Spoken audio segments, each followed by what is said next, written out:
Hi, it's me, Lou again. In episode 1, I moved into Plutus Heights, and everything was going well until David showed up and rocked the boat. He told everyone I was his girlfriend, and at first, I was weirded out. But then I started to think maybe he was actually a pretty cool guy. Well, then he went and ruined that by asking me out on a date only to show me off, which resulted in him going to jail for drunk driving. As I bailed him out, he asked me if I wanted to be his girlfriend for real. To be honest, when he told me that he liked me, I was pretty moved. His deep voice and sincere look really touched my heart. But then reality hit me. David was still too young and ebullient. He probably just wanted me to be his girlfriend due to his contemporary feeling. So I held my breath for a second and replied to him, "David, I'm sorry, but I don't think I could be your girlfriend now. I think we'd better have more time to get to know each other." He seemed disappointed, but managed to give me a hug and said, "Yes, as long as you want." After that, we went home. And as we got home, no one even asked if we were fine and what just happened to us. Instead, Mark just blurted out, "David, you loser. You need to rely on girls to help you? Come on, bro. Sort yourself out." Then he smirked at me. Ugh, what was wrong with Mark? David was his cousin. How could he be so heartless? This was too much. It made me so angry. I honestly couldn't hold back my feelings. So I said to Mark, "Hey, if you don't have anything nice to say, then just keep your mouth shut, Mark." Seriously, I couldn't stand Mark one bit. Out of all the guys living in our home, Mark was the worst. He was just so rude. And from how he treated us at the investment club, it was clear he didn't respect anyone. One time, the club had a meeting to discuss an investment plan for a fancy restaurant for rich people in Las Vegas. And seeing as my family were in the restaurant industry, I plucked up the courage to share my ideas. But Mark shot down every single idea, and even had the cheek to tell me that my ideas were stupid and too risky. It took all my strength not to storm out of there. He was horrible. Had it not been for my enthusiasm, I would have withdrawn from the club, since I couldn't stand Mark's unpleasant personality. Talk about the project. After 2 months of non-stop researching, it came to my most exciting part. We were about to fly to Vegas to check out the market. Our group had 4 members, and we gathered to board the plane. When we boarded the plane, Mark deliberately pushed past me so he could get to his seat first. Such a man! Was he still pissed off when I told him to shut up? The trip went quite successfully. We had gathered a lot of useful information for our investment plan. After working hard on our project, in our last night in Las Vegas before flying back to New York, we went to the casino to blow off some steam. I had never seen anything like it in my life. There were people everywhere betting thousands of dollars. It looked fun, but I had no idea how to play. So I just watched the gamblers and took it all in. As I was wandering around, I felt someone grab my hand. It was Mark. He was sitting playing a game of poker, and it looked intense. I tried to walk away from him, but he said, "Come on, give it a try." And so I agreed and sat down next to him. He taught me the basic rules, and to my complete surprise, I was hooked.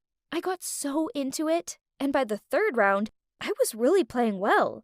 Call it beginner's luck, but there was no denying that Mark and I made a good team. He actually called me his lucky goddess at one point. Every time we won, he gave me a high five, and at one point, he even gave me a massive hug.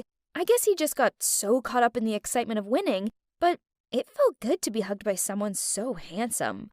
Don't get me wrong, it's just a cheering hug between friends, isn't it? We played for hours, and then eventually we got over it and went to the bar to get some drinks and celebrate how much money we'd won. By then, it was super late, and I was exhausted, so Mark walked me back to my room and said goodnight. As I flopped onto my bed, I thought to myself, maybe Mark isn't as bad as I thought he was. And then I drifted off into a drunken sleep where I thought about how fun we were that night and how handsome Mark was. The next morning, when I woke up, I had the worst headache. Clearly, I drank too much. I looked at the clock and freaked out. I'd definitely missed my flight. I grabbed my phone and was about to call Mark when I noticed I already had 2 missed calls from him. And then there was a text saying, "You little sleepyhead, guess I'll see you back in New York then?"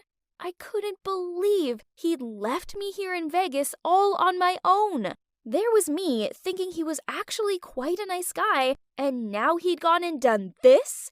Not cool at all. Well, I guess I'd spend another day or so in Vegas. Could be worse, right? I lay in bed for a while trying to get over my hangover, and then I went onto Facebook. I couldn't believe it.